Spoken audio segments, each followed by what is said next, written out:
إن من ناحية إن الضرر الجسدي، التدخين فيه بيبقى عبارة عن إدخال مصنع كيميائي صغير للرئة يوميا، أو على حسب كمية السجاير اللي انت بتاخدها في اليوم.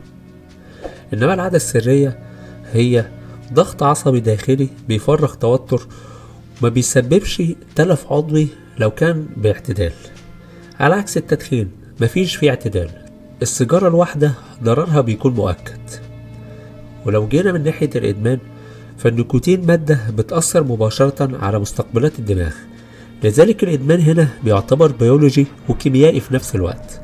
أما الإدمان في العادة السرية فيعتبر إدمان سلوكي مرتبط بالتحفيز المتكرر للدوبامين، وبيظهر غالبا لما الواحد بيفرط فيها أو لما بيبقى مقترن بالمحتوى الإباحي بصفة عامة. ولذلك الخطورة العامة بالنسبة للاتنين، التدخين من أهم أسباب الوفاة اللي ممكن الوقاية منها، لكن العادة السرية ما هي سبب مباشر لأي مرض عضوي، أغلبها مشاكل نفسية.